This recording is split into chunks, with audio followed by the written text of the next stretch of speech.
Siyata Dishmaya, we're going to be learning Neshama Neshima. We're on page 114 in the third chapter of the book, which is called Haim, which is again a bunch of sources from all of our rabbis throughout times and their connection to breathing and what they talk about in breathing. We finished with the teachings of Rav Abuhatzeira yesterday, and we're continuing with Rabbi Haim Vital. Haim Vital is here in Tzfat. The Arizal receives all of his Torah in order to teach it over to Rav Haim Vital. And he was here in Tzfat. Holy, holy, holy Neshama. Holy, holy Neshama. Zat Hashem.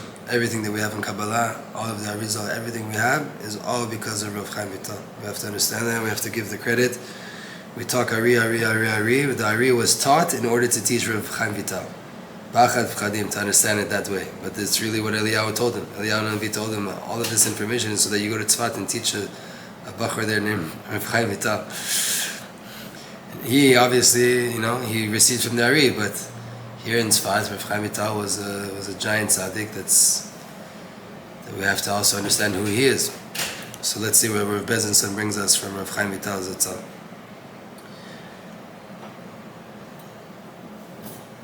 He says here, like I just said, the reason that we have the Arizal and all of his revelations of the Arizal in this world was all for Rav Haim Vital. He was the Neshama that allowed us to get those downloads. Lo chavim anu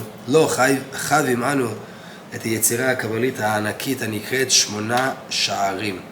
We owe him the recognition and the appreciation for the amazing Kabbalistic composition, giant composition that is called the 8 gates, 8 שערים. ועוד ספרים רבים ויקרים כגון שערי קדושה, many other books like שערי קדושה that are all, שערי קדושה is specifically an introduction of how to get to Ruach HaKodesh, how to get to a level of Ruach HaKodesh. והנה לגבי הספר הזה, according to, in relation to this book, שערי קדושה, יש תעלומה שלא להתפנח בשכל האנוש. There's a very deep question that hasn't been clarified by the human mind yet. מדוע במשך 400 שנה הסתירו המדפיסים והמביאים לאור את הפרק הרביעי שבספר זה? For 400 years in the book שערי קדושה, which is an introduction of how to get to Ruach HaKodesh, the 4th chapter of this book was taken out by all the people that printed it and by the printers themselves, meaning the people that brought it to reprinting, publishers, and the printers. Why was the 4th chapter taken out? רק לפני כ-30 שנה ראה הספר אור בשלמותו. Only 30 years ago did this book get printed for the first time in 500 years in its full entirety. ואגב, וכי נגרם נזק מכך לשום נברא? Was there any damage done to anybody for this happening? That for 400 years we didn't have this piece of the book, or that we did print it now? אם כן מדוע הסתירו מענת הרבים? Is there any damage that has come from the outcome of, for the past 30 years, the book being printed properly? So then why was it hidden for 400 years? והנה התרגילים הרוחניים המובאים בפרק הרביעי. Why? Because in the 4th chapter there, Rav Haim Vital brings all of these different spiritual practices, spiritual things that you could do in that 4th chapter. הינם מהרמה הכי גבוהה שמאוד הקפידו שומריה שלא תתגלה אלא ליחידי סגולה. Those practices on the 4th chapter are from such a high level that the people that are connected to the Kabbalah felt it was proper to protect everybody else from getting there. One, to protect this practice and this wisdom, and two, to protect people from not getting into a place where they're playing with fire. God forbid, foreign people should come inside and defile our vineyard, right? Again, non-Jews are not allowed to learn Kabbalah. People that are not on the level should not be learning Kabbalah, even if they are Jewish, right? And even if they keep Torah and mitzvot, there's a certain time for everything. And this has always been an approach in the Kabbalah. It still is, even though now much more the reins have been loosened, it still is the approach the deeper you get. There's certain things we don't talk about, there's certain things we don't share, and there's certain things that we won't even print. We'll take it out of a book in order to make sure that it doesn't get into the wrong hands. וגם זה בצמצום גדול עם רמזים ומשלים וחידות. Even then, let's say you don't take it out, you don't censor it completely, you leave it there. You make sure that it's hidden within hints and secrets and mashalim, right? The eye of Hashem. Hashem doesn't have eyes. So what are you doing talking about the eye of Hashem? It's another fence that you have to work through to really get to what we're really talking about. וענן עניי השכלנו מעט מזעיר אך מנקודה אחת כאין השמטת קרן אור מן הצדיקים והציצות הבא. Rav Bezinson says, I want to show you one thing that was taken out of this 4th chapter, just an example so you can see. He writes like this, וניקודם כפי מבטא האותיות, וניקודם כפי מבטא האותיות. Their vowels are according to how you pronounce the letters. Aleph, kamatz, bet, tzere, gimel, chirik. Right, and so on and so forth. How you sound the letter is the vowel that it gets. Gimel gets chirik, I. Aleph is patach, kamatz. Right? Beit, or in the, how the Ashkenazim would say base, A, that ace is tzere.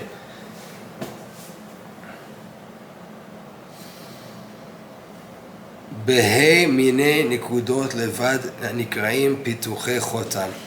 With these 5 different nikudot vowels themselves that are called pituche chotam, the opening of the seal. ויש תנאים בעניין שיעור נשימות בעניין מספרם ובעניין תנועות האדם בראשו בכוונתו. And there are conditions when it comes to the measure of breaths, how much you're counting, how much you're moving your body, your head, and your kavanah. Sounds very Abulafia, right? That's why it's coming right after Abulafia. And he said, the Arizal and the Ramak were the first people that would quote Rabbi Abulafia even without using his name. So here you see the head movements and all that stuff. That was an invention of Rabbi Abulafia, at least from the writings. It might have been done before him, but if Rav Chaim Vital saw it, it's because he saw it from Rabbi Abulafia. אין זה משנה אם זה לשונו ז"ל או ציטוט שעשה מצדיק קדמון. It doesn't matter if it's his words, Rav Chaim Vital, or it's a quote that he took from a previous generation, like I just said, from Rav Avram Abulafia. העיקר מוכיח שהיה להם טכניקות מדויקות. The main thing is to prove here that the Chachmei Kabbalah, the sages of our generations, of our people, the masters of Kabbalah, they had precise, thought-out techniques of how to meditate and how to move and how to breathe, aligned with Hebrew letters and intentions. But there was a technique here. It wasn't just breathe. It was outright move your head such and such way while counting up to this number and thinking about this vowel. Did Moshe Rabbeinu move his head? Was there any documents? Moshe, when he was fighting the war against Amalek, he lifted his hands up in the sky, right? Yeah. To the point that they had to stay there, and to the point that they had 2 people to come to hold his hands up. So you see that was a technique. Right? He needed his hands to be in the sky. It wasn't just enough for Moshe to close his eyes and to just think about something. There was a certain move, right? So to say he had head movements and this and that, I don't know to say yes, I don't know to say no. But we know that he had certain things that he did, right? His staff had names of Hashem on it, and he did this. The whole thing, Hashem telling him, put your hand inside, take your hand out, put it back inside. There's things here that we've always had, right? I came across a bitter pond, and put a bitter tree into it, and it became sweet. Meaning there was always these wisdom, these things that people had, actual techniques in order to breathe breath work, and that we don't always see so much in the Tanakh. You see obviously the importance of breath, and it's mentioned breath and all these connections between the soul and the nose, but actual techniques you don't see too much. Here in the Kabbalist already you start to see that there's actual techniques that they had. Again, why are we coming to say this? Why is this so important? Why is this in a book? Why is the Rav talking in this way? The main thing is to prove to you that they had techniques. This book, again, Neshama and Neshima, is coming to answer why is it that all of a sudden in our generation there's breath work and there's meditation and there's all these different therapy and healing practices going on in our generation, yoga and all of the likes. Why is this happening? Because we're coming back to Mashiach. And these practices have been held in a time capsule until we need to get them back. But now that they come back, how are we meant to do it? In a Jewish way. You say, what's a Jewish way? Jews don't meditate. Jews don't have breathing techniques. We don't do about these things. And in the world, a lot of people talk like this. Even not too long ago, I saw a video online of a Chabadnik saying people want to do breathwork, and he included breathwork with ayahuasca, which is not the same thing, and they have to be separated. One involves the substance, the other is just breathing and thinking about Hashem. Right? But he included in the same thing, and he says all the people that are talking about these things are losers. So I said, wait, the Lubavitcher Rebbe, God forbid, is a loser? Because the Lubavitcher Rebbe spoke about breathwork and the importance of healing meditations in a kosher way, and paid from his own money to help people do kosher meditation in the right way. So how are we going to call a person a loser? How could it be that a Jew comes to a level of thinking that all of this is so foreign to us? Because we've been in exile for 2,000 years. Here the Rabbi is coming to teach us, Rav Bezenson. No, look, Rav Chaim Vital, Rav Avraham Abulafia, Sefer Yetzirah, Avram Avinu. We have techniques. We have a way to do this in a Jewish way that we've always had. You didn't know about it because for 2,000 years you've been detached. Okay. That's why we're teaching this book right now. That's why we're learning this. That's why this book came out. Because like we finished off the last class, we're getting closer to Mashiach. And as we get closer to Mashiach, there's going to be these little sparkles that come out of these godly practices. Some of these godly practices have been tainted by the nations for 2,000 years. But who's to say that's it? We give up on it? If we have it, and if it has a place inside Judaism, we need to take it back and we need to purify it, right? So here's showing us, look, this stuff exists. It exists in our people. From here we see a strong support for the rest of the inner aspects of the Torah.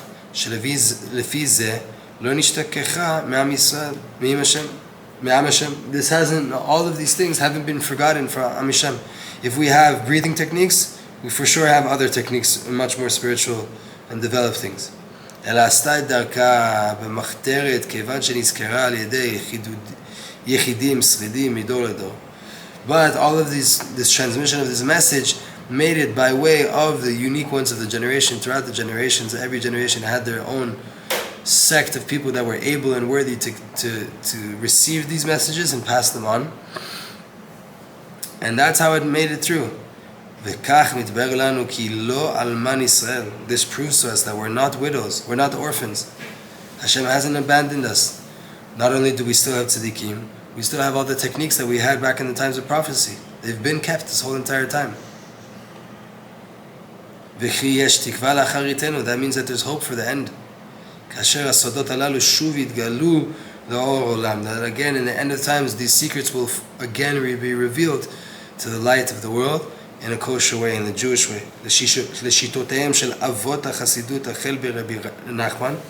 According to the approach from the fathers of Chassidut, including Reb Nachman,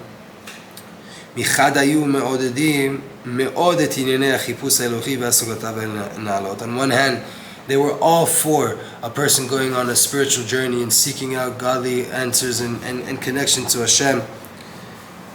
All these lofty things, the Chassidim, the fathers of the Chassidic movement, Reb Nachman, the Baal Tanya, the Baal Shem Tov, they wanted you to go out and find Hashem.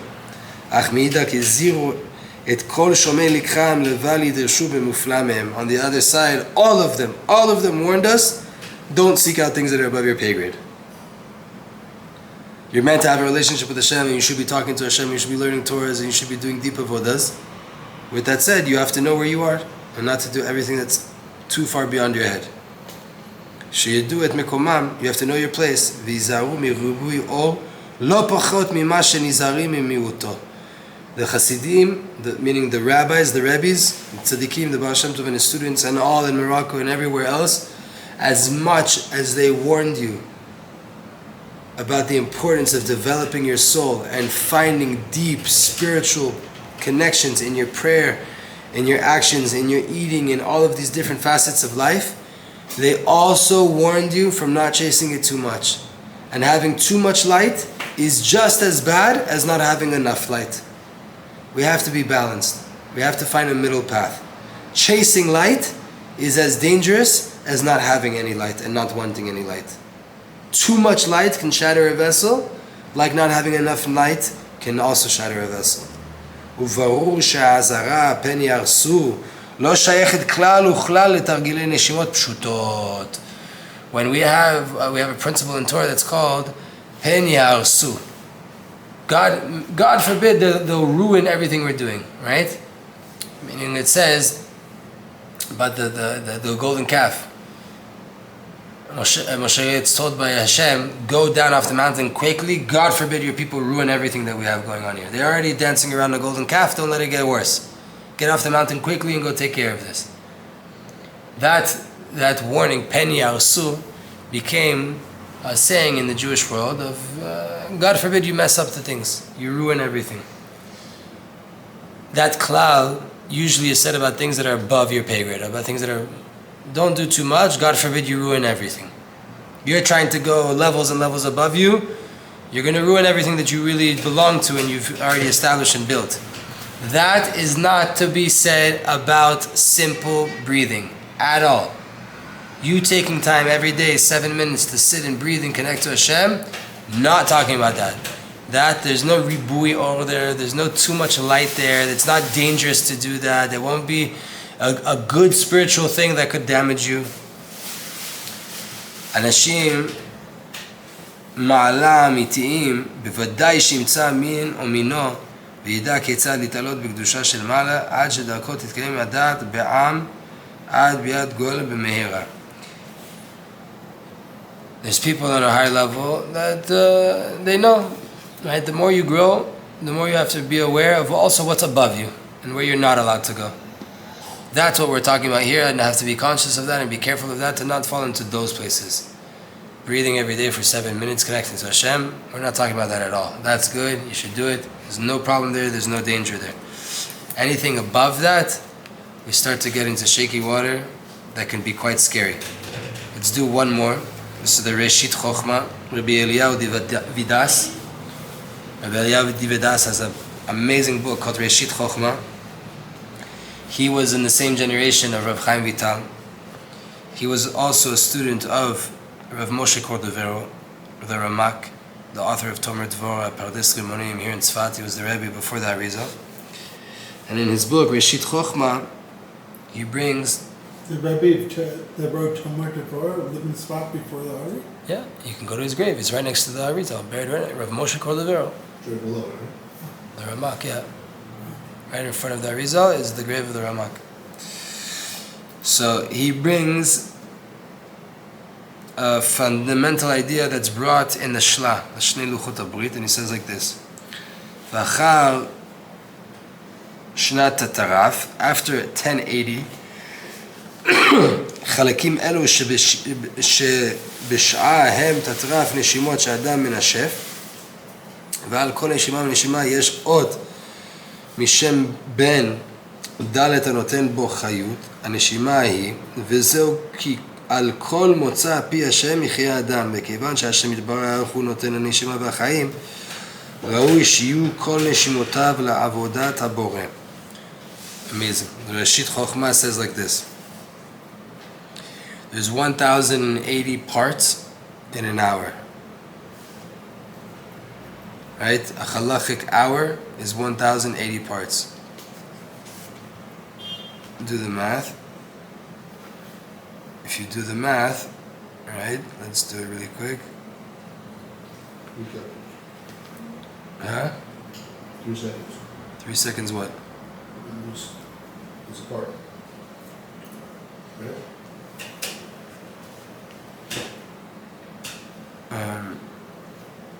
Good shot.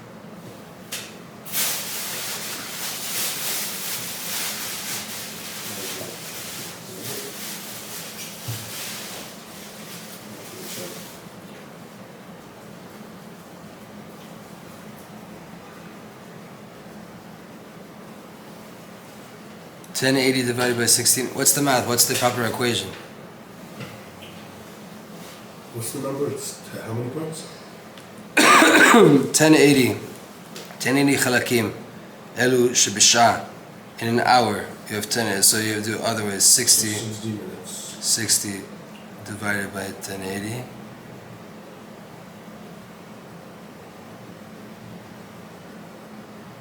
0.05 Of a minute. of a minute. So in each. Kitzur is a distraction. In an hour, we have 10,080 halachic parts. That's what they're called, chalakim, okay? In an hour. And they are tatraf, 10,080 breaths that a person has. And on every Neshima, there's one letter from Shem Ben Dalet. This is from Yud Kei Vav Kei, right? Yud Kei Vav Kei. Every breath, you get one letter, Yud or Hey, or the letter Vav or the letter Hey. That gives inside of that breath the life that it needs. V'zeu ki al kol motza pi Hashem ichi adam. That's what it means. On any time Hashem brings something out of his mouth, that's what we live by. Person shouldn't get fooled to think that he lives according to the bread that he eats. Rather, he lives according to what comes out of Hashem's mouth. Reshit Chochmah says that every single breath that you have, a letter from Hashem's name brings vitality into that breath, and that's what you're bringing in. And since that's the case, that Hashem is the one that puts the life inside the breath that you breathe, it's fitting and proper that all of your breaths should go back to Hashem. That meaning every breath you take, you should have Hashem in mind, since that's really what's happening. This is our learning for today. Bezat Hashem. That we learn how to breathe properly, and that will purify our lungs, and our lungs are what we need in order to circulate the blood and the air inside of our body, so that our heart won't explode on us from having too much of a passion towards Hashem, which is the right side of the heart, or too much of a passion and a yearning towards this world, which is the left side of the heart. The more we breathe, the more balance we'll have, and we'll be able to have all of the oils and fats and liquids that we need in our body to be circulated properly, and they'll go up to our brain, and we'll have more bitachon. This is essentially the tikkun of Shavuot that we're continuing with. And if we could just think every time that we breathe about Hashem, simply put, just think about Hashem with every inhale and exhale, if we can, let's be real with our level.